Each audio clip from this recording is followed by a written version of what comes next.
Where did you take us? We have conquered science.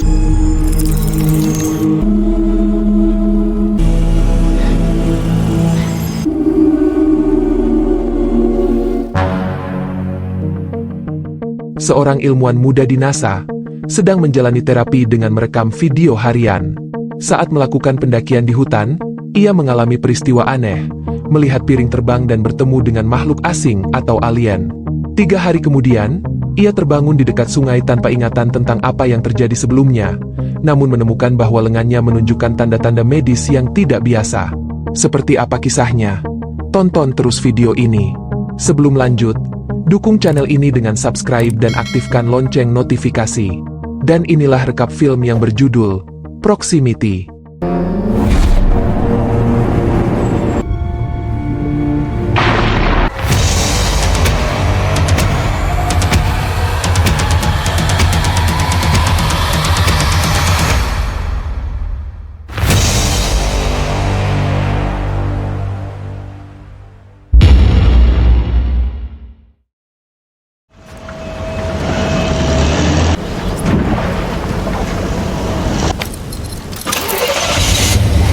Film ini dimulai dengan sebuah adegan di hutan Wrangell, Alaska, pada tahun 1979.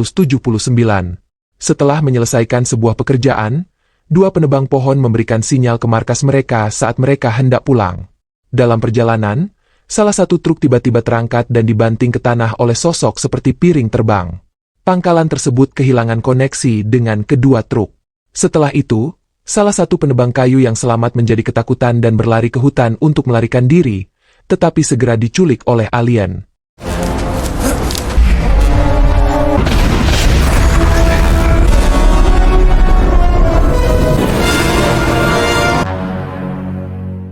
Maju cepat ke masa sekarang, kita diperkenalkan pada Isaac Cypress, seorang insinyur komputer yang sangat bersemangat bekerja untuk NASA di California.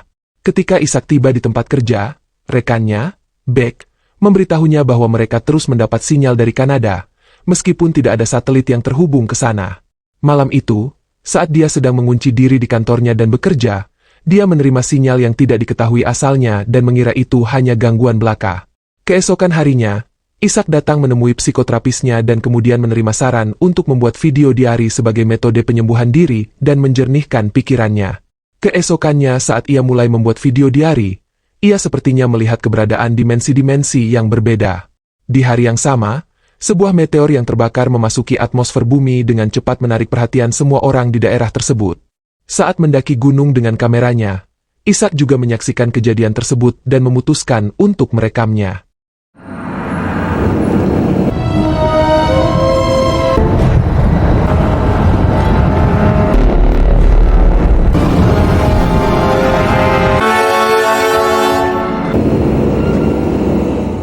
Isaac segera menyembunyikan dirinya dan berlari ke hutan untuk merekam sosok pesawat ruang angkasa itu. Dalam sekejap mata, piring terbang itu menghilang dan alien entah dari mana muncul di belakangnya. Dia yang merasakan kehadirannya membalikkan badannya ke arah alien itu, sementara kamera masih menyala. Isaac terkejut melihatnya. Alien itu tidak menyakitinya dan malah pergi. Tetap saja, Isaac ketakutan dan lari menyelamatkan diri. Keesokan harinya, media dibanjiri berita tentang meteor tersebut. Sementara Isaac dan rekan-rekannya seharusnya mengumpulkan sampel dari meteorit tersebut, dia tidak terlihat dimanapun. 3 hari kemudian, Isaac terbangun dan mendapati dirinya berada di tebing dekat air. Dalam kebingungan, Isaac memeriksa kamera dan mengetahui bahwa dirinya telah diculik oleh alien. Dia mulai merasakan nyeri pada lengan kanannya. Saat menemukan jalan kembali ke rumah, Isaac menemukan bahwa ia memiliki kekuatan aneh. Ketika ia menatap langsung ke suatu benda, benda itu menghilang. Dan jika ia terus fokus pada objek itu akan kembali. Di rumah sakit, ia didiagnosis mengalami dehidrasi dan disarankan untuk istirahat. Dokter menemukan retakan yang sangat tipis di lengannya, tetapi retakan itu terpotong hingga tembus tanpa ada tanda-tanda jaringan luar yang rusak. Ketika Isaac datang ke kantor, ia memutuskan untuk menunjukkan kekuatan supernya kepada Beck. Dia memamerkannya dengan sebuah cangkir. Anehnya, hal itu tidak berhasil untuk penglihatan Beck karena ia masih melihat cangkirnya. Bingung, Isaac memutuskan untuk menunjukkan kepada Beck rekaman alien yang dia rekam saat dia sedang mendaki. Ishak mengunggah rekaman itu ke daring dan menjadi viral di internet disertai kontroversi. Keesokan paginya, ia menerima telepon dari KFLA, saluran TV yang ingin mewawancarainya. Namun, hal itu tidak sesuai dengan harapannya karena pembawa acara hanya menunjukkan kecurigaan dan mempertanyakan kredibilitasnya, membuatnya malu dan marah. Kemudian, wawancara Ishak dengan KFLA menjadi fenomenal di media, namun sebagian besar orang menganggap rekaman itu palsu dan Ishak hanya seorang pencari perhatian. Seorang pria acak bahkan muncul di TV dan mengaku membantu Ishak memalsukan video tersebut, yang membuat tak seorang pun percaya pada ceritanya. Is that really something that people do? Is it possible that you created this video? This is not fake. This really happened to me. Okay. It's really well made. There are a few kids seeking attention, and that's all. Sides with the media crash that happened. We knew each other back in college. Isaac, can you possibly tell me anything that's going on? Ishak bertekad untuk menghubungi seseorang yang pernah menemui alien seperti dirinya. Akhirnya, dia menemukan Sarah, yang juga diculik oleh alien sebelumnya. Mereka memutuskan untuk bertemu di restoran lokal. Keesokan harinya, saat menunggu Sarah, Ishak mulai melihat benda-benda di sekitarnya perlahan melayang di udara. Sarah muncul dan Ishak mulai menanyainya tentang pertemuan dengan alien dan luka di lengannya, tetapi Sarah tampak bingung tentang hal itu. Ishak menunjukkan padanya rekaman kameranya dan beberapa bukti bahwa alien benar-benar ada. Pada titik ini, Sarah juga memberitahunya tentang penculikan alien pada tahun 1979 yang terjadi di Alaska dengan seorang pria bernama Carl. Yang anehnya adalah dia menghilang setelah mengungkap cerita itu. Beberapa hari kemudian, untuk membuktikan peristiwa penculikan alien tersebut, Ishak diharuskan menjalani tes detektor kebohongan, di mana ia harus menjawab sejumlah pertanyaan. Ternyata dia lulus ujian dan langsung dikejar oleh orang-orang berpakaian hitam dari organisasi rahasia. Dia berhasil melarikan diri tetapi akhirnya tertembak laser dan ditangkap. Setelah sadar kembali, Ishak mendapati dirinya dibawa ke sebuah ruangan dan diikat ke kursi oleh android. Sarah juga tertangkap dan ditawan di ruangan lain. Di sini, kita diperkenalkan dengan penjahat kita, Agen William Graves. Graves yakin Ishak memiliki beberapa informasi berharga yang dapat membantu umat manusia. Ia kemudian mulai melakukan beberapa tes, yang mengharuskan Ishak untuk fokus pada objek di ruangan lain di depannya. Betapapun takutnya Ishak, mereka terus melakukan tes padanya dan bertanya tentang Carl, orang yang tidak dikenalnya sama sekali. Setelah mengetahui bahwa Ishak tidak memiliki kontak dengan Carl, Graves tampaknya kehilangan kesabarannya dan mulai menyebutkan tentang British Columbia, tempat pria misterius itu diduga berada. Beberapa saat kemudian, Ishak berhasil turun dari kursi dan melarikan diri dari ruangan dengan menyerang kedua android tersebut. Dia berlari ke kamar Sarah dan menggunakan kemampuannya untuk menyelamatkannya. Mereka melarikan diri dari tempat itu dan dikejar oleh pasukan android. Dalam perjalanan, dia menggunakan kemampuannya lagi untuk membuka pintu darurat dan melarikan diri. Ishak menyadari bahwa mereka saat ini berada di Costa Rica. Sementara itu, Agen Graves memerintahkan androidnya untuk mencari keduanya dan menduga bahwa mereka sedang dalam perjalanan ke British Columbia untuk mencapai Carl. Sir, there's been a breach.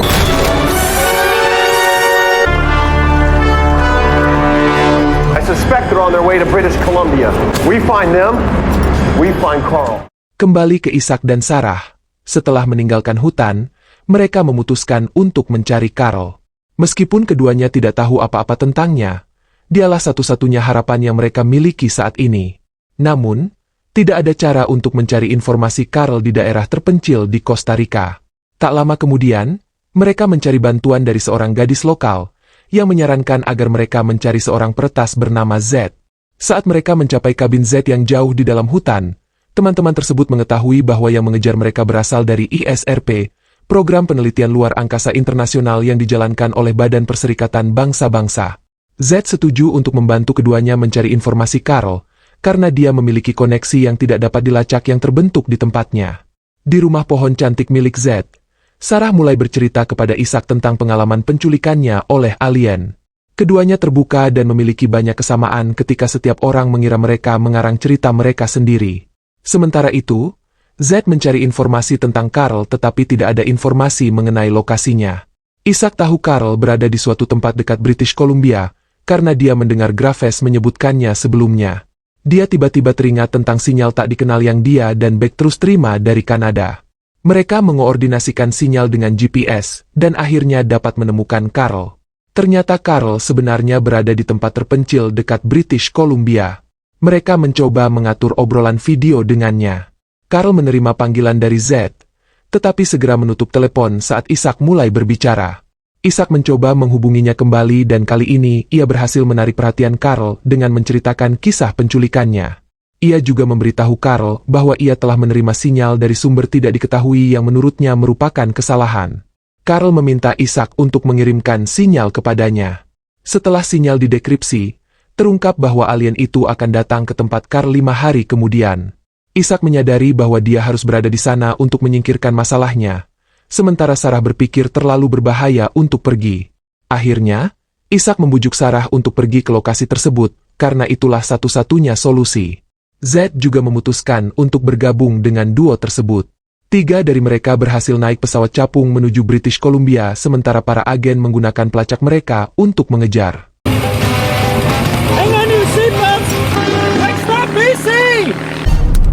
Over the Pacific, they got out district territory, moving all agents and androids. Ketiganya akhirnya naik kereta untuk pergi ke tempat Carl, tetapi para android mengejar mereka. Z menyarankan untuk mengenakan topeng untuk mengelabui mereka tetapi gagal, dan mereka harus melarikan diri dari kejaran mereka. Pada menit terakhir, ketiganya kembali mengelabui android dan akhirnya berhasil mencapai tujuan. Setelah tiba di kabin Carl, mereka disambut olehnya yang memegang pistol. Setelah menyadari Isaac dari panggilan sebelumnya, Carl menonaktifkan pelacak di lengan Isaac dan Sarah, yang ditinggalkan oleh agen dan mengizinkan mereka tinggal di kabin selama 2 hari ke depan. Sementara itu, Graves juga menyadari bahwa ia kehilangan pelacak mereka. You guys are early. You arrive in 2 days. Di dalam kabin, ketiganya mengetahui bahwa Carl telah membuat perangkat untuk mendekripsi sinyal audio yang dikeluarkan oleh alien ke dalam bahasa, dan telah mencoba berkomunikasi dengan mereka. Sinyal yang ditemukan Isaac adalah sinyal paling tepat yang pernah didengarnya. Carl juga berbagi pengalamannya tentang hari ketika dia diculik. Sementara itu, agensi tersebut juga mengetahui lokasinya dan bersiap untuk menyerbu. Di dalam kabin, Z kewalahan setelah mengetahui bahwa Carl telah menemukan banyak hal luar biasa dalam upayanya berkomunikasi dengan alien. Kemudian, ketika Isaac dan Sarah berada di luar, mereka mengakui bahwa ada sesuatu yang berubah dalam diri mereka setelah penculikan itu. Ketika mereka kembali ke kabin, Carl memberitahu Isaac untuk bersiap dan sepakat satu sama lain, karena tidak ada jaminan keselamatan bagi siapapun. Pada malam hari, Sarah tidak dapat tidur karena pikirannya terus-menerus memikirkan hari esok. Dipenuhi rasa simpati, Isaac menenangkannya dengan mengatakan bahwa dia senang mengenal Sarah dan senang bahwa akhirnya seseorang dapat memahaminya. Hari kedatangan telah tiba. Saat mereka berada di kabin menunggu tanda, terjadi getaran di dekatnya. Isaac keluar mencari piring terbang dan akhirnya bertemu alien.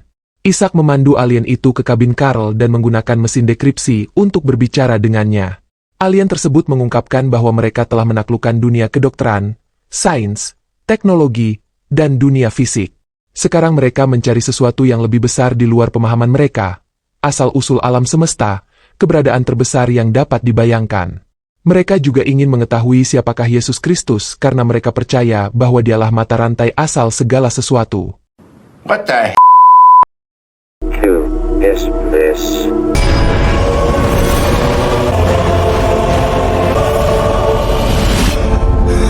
Why are you looking for him? Sarah bertanya-tanya mengapa lengannya selalu terluka sejak penculikan itu.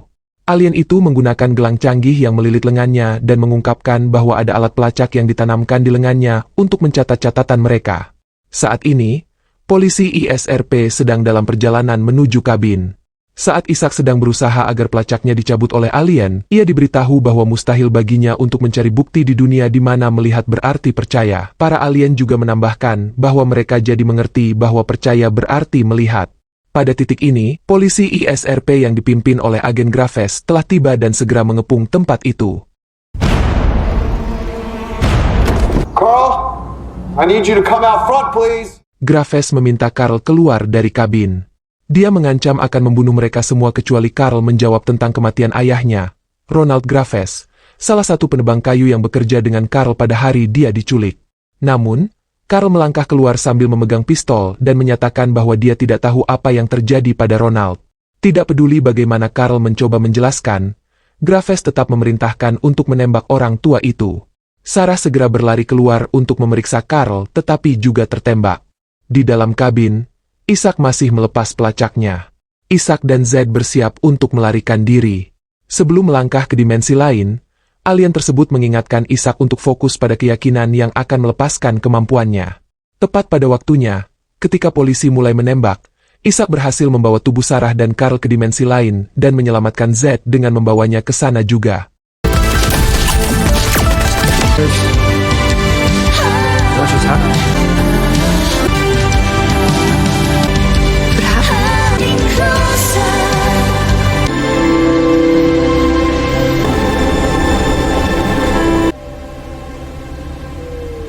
Graves memasuki kabin dan tidak melihat apapun karena mereka berempat telah pergi. Sarah dan Carl disembuhkan dan dihidupkan kembali oleh alien. 6 bulan kemudian, Sarah dan Isaac saling jatuh cinta dan pindah ke kota lain untuk menjalani kehidupan normal di Costa Rica. Isaac masih memiliki kemampuannya. Carl dan Isaac bekerja sama dan memulai agensi baru. William Graves dipecat karena keluar jalur dalam misinya, dan film berakhir. Gimana menurut kalian tentang film ini? Komen di bawah.